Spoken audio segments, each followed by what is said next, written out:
Welcome into Jungle Tales, a pirate baseball podcast. We appreciate everyone tuning in whenever and however you're watching or listening, whether it's on YouTube, Facebook, or Spotify. We appreciate you tuning in. Be sure to like, follow, comment, and subscribe. Today we're taking class of 2027, and that is a most recent commit is Noah Gray from Miller School of Albemarle in the state of Virginia. Noah, welcome in. Thank you, guys. I'm glad to be here and pumped to be a pirate. Yeah, no doubt. You committed just over a week ago. You were actually telling us a little about that off the air before we started recording, and that is that you were in town last Thursday night for East Carolina and Tulsa, and then you committed on that visit, and the news, of course, broke the following day that you were making that decision to be a pirate. So just exactly where did that recruitment with ECU begin? Yeah, so they were the first school to reach out to me on August 1st, and Palumbo was the one that reached out, and he made sure that from the start that I knew that me and him were going to build a relationship. So I was very happy with that because, like, before that August 1st deadline, I hadn't known him personally. So I thought that was a really important thing, was to build a relationship. And so going in further into August, I went to a camp of theirs just for them to see me again because they had only seen me at Futures games down at Lake Point. So I went to that camp, played pretty well, and then they said they wanted to see me one more time at WWBA, saw me again there, and then I went on the visit and then committed. Yeah, for our viewers and listeners that don't know, that don't have kids in travel ball or have not in the past, Lake Point down in, I guess, Northwest Georgia, about maybe an hour or so northwest of Atlanta. But yeah, that's certainly something you hear a lot about when you're talking to guys like yourself. And so, with that, um, taking a look at your measurables, 6 feet, 165 pounds. As I mentioned, the 2027 class, you're an outfielder. You bat right-handed and you throw right-handed. And I noticed that you've been clocked in the 60 at 6'7". Yeah. And so tell us a little about your game and what Coach Palumbo said that he and Cliff Godwin and staff see in you. Yeah, so after I committed, when we were walking around the football game, they described me as the fast guy that can hit balls into the jungle. Because at that camp, I had I think one hit, and it was a home run that went into the trees of the jungle. So, but that's how he's been describing me as everybody. I think I ran my fastest 60 there too at I want to say a 6'6", 60. So they also make sure to include that speed characteristic in there. Wow, it sounds to me, Noah, like you've already got some good jungle karma going. You hit one into the trees, you ran a 6'6", so you're off to a good start in Greenville. Yeah. But tell us a little more about that visit. I know about a month ago now, late September, we officially broke ground on the Bennett baseball building down the left field line. You referenced the jungle. So whether it's videos that you watched on your visit or just watching the Pirates play on ESPN over the last few years and regionals and super regionals, tell us what you know about that East Carolina baseball atmosphere that is such a selling point for the program. I mean, the video that they sent me, the video that they showed me on the visit, there was a section of it that was just about the jungle. And I mean, I just saw people like jumping all over the place. I mean, the place is hype. And that was one of my main factors in choosing where I would want to go, is the baseball environment. Because me personally, I'm a baseball guy. Like, I love talking baseball. I love just being out of field and everything like that. So, I mean, baseball environment, and the jungle is a big baseball environment. Like, I don't think there's words to describe how crazy it is. And I've seen what the new building they're working on is going to look like. And looks like it's going to be nice. And Like the one thing that I like to tell people when they ask how the visit went, I say it didn't feel like a visit. It felt like I'd been going there for ever. Like it just felt like home, if you know what I'm saying. Yeah, that's something I think JR and I, excuse me, can definitely attest to. That when we talk to recruits and signees, that you guys often say it feels like home, and just you're impressed with the down home feel, with Pirate Nation, and every aspect of the visit, and that's awesome to hear. Pirate Nation and that atmosphere at Clark LeClaire Stadium is such a selling point. Another thing that I'm sure was mentioned to you, and if you're on social media and you're plugged in following baseball, like I'm sure you are, with the success that Atreya Savage and Jeff Hoffman are having with the Toronto Blue Jays, and then you had 6 other Pirates in addition to them in the big leagues this year. You had Gavin Williams, that had been the ace of the Cleveland Guardians, and also made the playoffs. Tell us what Coach Palumbo, Coach Godwin, and staff mentioned about the way they're developing talent and sending guys into professional baseball. Yeah, so we had a meeting up in the press box, and during that meeting, they talked about the development piece of their program, and I just loved it. Like they had a plan for their guys the moment they made it to campus, and they basically said, "You follow that plan, you'll be a major leaguer." And I just loved hearing that. Like I'm a kind of bragging on myself, like I'm a grinder. Like if I want something, I'm gonna go get it. So just hearing that if I want it to happen, I can make it happen. Like I just loved hearing that.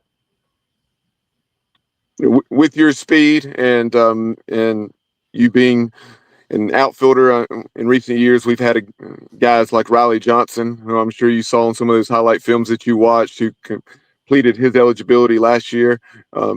Just not only was he very athletic and fast, but just a real grinder, as you said. Just so many gutsy performances from him, highlight reel catches that you would see on Sports Center and Sports Center top tens and even number one plays.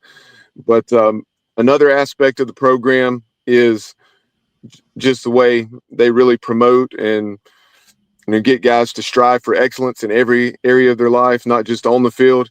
And so whether it's the classroom or community, I noticed you have a 4.0 GPA. And tell us about your commitment to your academics and what Coach Godwin and staff said about that. Yeah, so my dad's rule. So my dad made it very clear when I was little that we have priorities. So first is our faith, second is family, and then third is school, and fourth is baseball. So as long as you keep those priorities straight, everything in life will be easier. So, and he's made sure that there's an emphasis on the school, the academic part of that. So, the rule in our house has always been straight A's. You can play anything below an A, you're gonna have to sit out until you get that grade back up to an A. So, I mean, I've always strived for academic excellence, and I've always strived for good grades and all that. So thus far, throughout your high school career and kind of working a bit in reverse here, tell us, about some of your not only individual accomplishments, but about that program there at Miller School, because as we were discussing off the air, there have been 7 or 8 commitments there. And then we'll also dive into your travel ball program with the Richmond Braves. Yeah, so the Miller program is amazing. I came in there as an 8th grader, and I was kind of unsure of what I wanted to do. Like I didn't know if I really wanted to commit to baseball or not. But having Billy Wagner there has been amazing. Like we practice every day from the start of school to the end of school, and like we've had a crap ton of success doing that too. Like last year we won the state championship, and like all the guys there had the same goal of playing to college, of going and playing to in college and going further in their career if they want to. You mentioned Billy Wagner. Anyone that's followed the game of baseball certainly is familiar with that name. It is indeed that Billy Wagner, as we're talking, and what an opportunity to have the chance to hit against one of baseball's best ever relievers. Oh my gosh, he still has it too.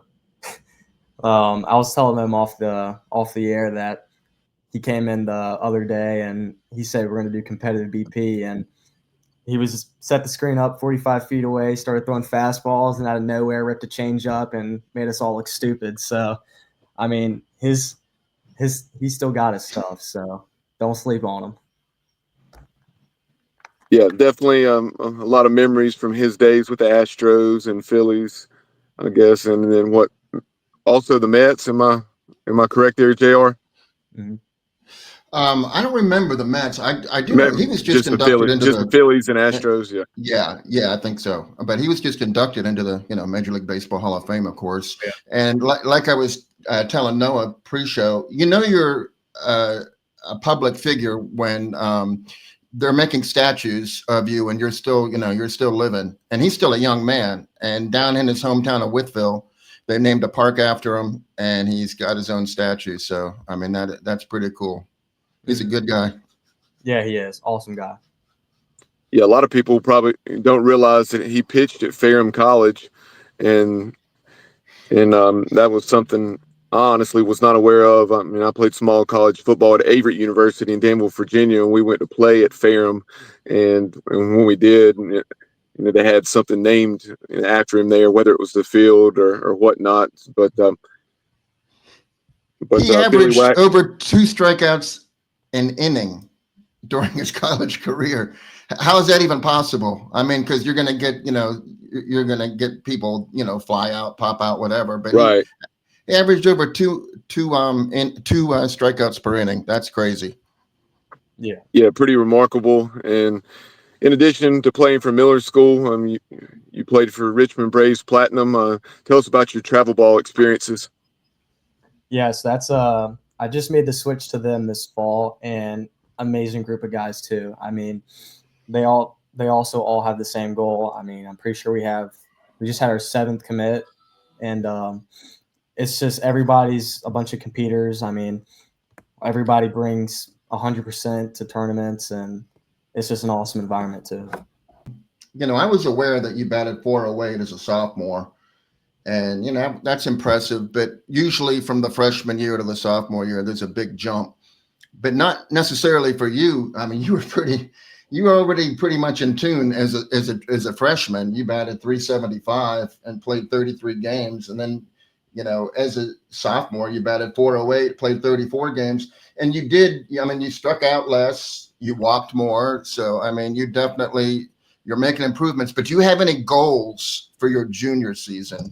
And is there something you want to get, whether it's fielding or hitting or whatever? Do you have any goals where you want to improve? Yeah. So the biggest thing I'm wanting to improve on this coming year is adding more impact. Like, if you're looking at my high school stats now, you probably see I had 40 singles. So trying to drive gaps more and impact the ball a bit more. And I've started to do that more this fall and over the summer since the end of that season.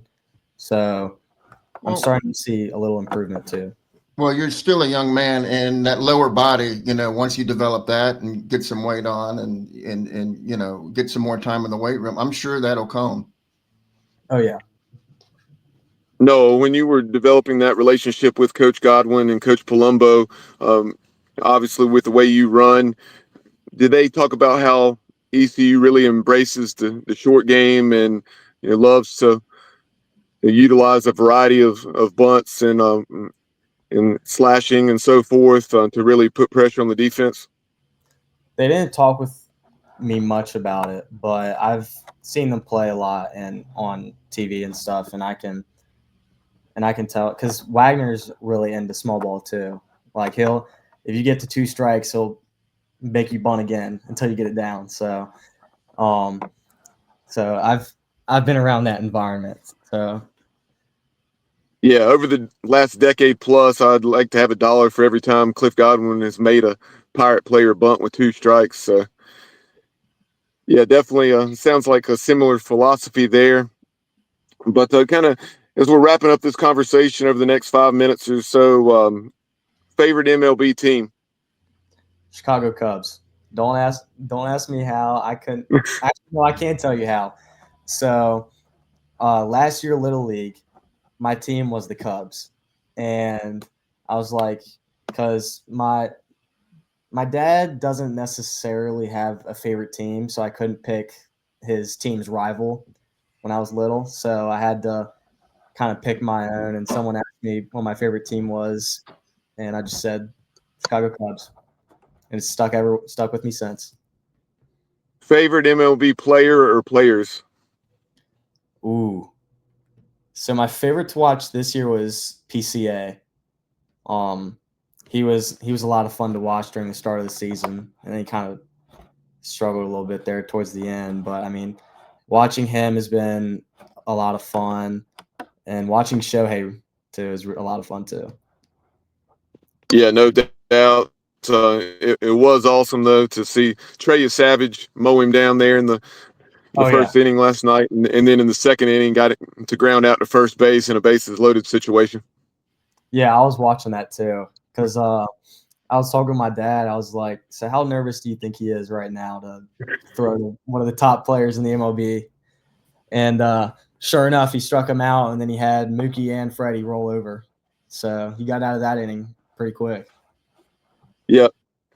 And let's see, favorite baseball movie? Moneyball. Then, I'm sorry, go ahead.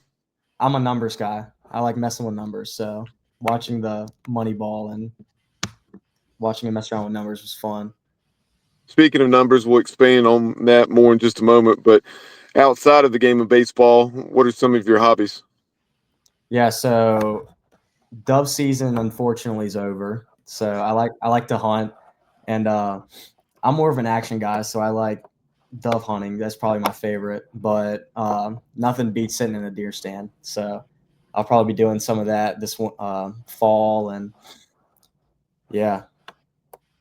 Yeah, any free time you have in Greenville, there are definitely plenty of guys on the team, from what I gather, that enjoy fishing and hunting. So with Eastern North Carolina's landscape and so forth, it's definitely a great spot for that.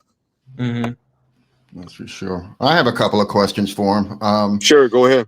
Number one is the jersey you're wearing now. Any particular reason? Do you have a favorite player that wears number one, or are you just making a statement?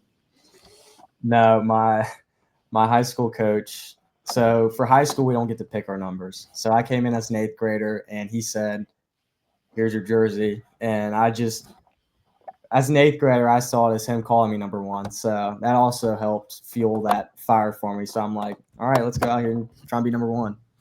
That's awesome. Okay, then my second and final question is, since you're from Mount Crawford, Virginia, how has Bucky's being the first one in Virginia to hit Mount Crawford, how has that changed your life? Or are you just too busy to have that? When I tell you, I am so happy they chose Mount Crawford for that place. I mean, like with Mount Crawford being a small town, there's not much to do. So like on the weekends, if I'm bored and I need something to do, I'm like, all right, let's head over to Bucky's. I'll get my siblings in the truck and we'll head over there and get like some. I've been getting chicken tenders recently, but their pulled pork sandwiches are really good too. I have not actually been yet, but I plan to. Mm-hmm. Yeah, it's for what it is, JR, it is a pretty unique and interesting experience. I've been to at least a couple in Birmingham when we played in the Birmingham Bowl back 3 years ago, and then also a few times when we've been to Sevierville and the Gatlinburg, Pigeon Forge area. There's one there, just as you're getting off Interstate 40, there where the Tennessee Smokies used to play before they built their new downtown ballpark. I think this may have been their last season there, if they had not already moved to the new location in downtown Knoxville. As we wrap up the conversation, and a moment ago you mentioned you're a numbers guy, so with analytics being such a big part of the game, how much attention do you pay to things like exit velo, etc.? Exit velo, I usually don't, because I'm not the biggest guy in the world, so I'm not the one that puts up like crazy numbers with exit velo. But with pitchers and stuff for high school, because we see some Like, I'd say we probably see the best pitching in the state of Virginia. Like, we'll go to Florida and play tournaments. So, like, seeing numbers, like, for pitchers and stuff, that helped a lot with us. Hey, I did Yeah. notice your velocity went from the outfield throwing the ball was 88, 89. And I noticed that scouts noted that it wasn't just the velocity, but the carry that you got out of your balls was very impressive. Yeah, so my arm made a huge jump from last year too, because I think my freshman year I was 86, and then I think I've gotten up to 93 for PBR. So, but the biggest change was one of the upperclassmen last year told me to act like there was a rope above my head and pull it. So I'm like, usually when I throw from the outfield, I'm like super over top. Well, it's working. Yeah. Well, no, we really appreciate the time. Very excited that you made that decision to be an ECU Pirate. Obviously, you still have a couple more years of high school baseball, but before you know it, it will be in the fall of 2027. But before we wrap up this conversation, any message that you have for Pirate fans? Go Pirates. Pirate Nation, that is 2027 ECU commit Noah Gray, an outfielder from the state of Virginia, Mount Crawford, and Miller School of Albemarle. We appreciate his time, but that will do it for this edition of Jungle Tales. We'll talk to you soon. And as always, go Pirates.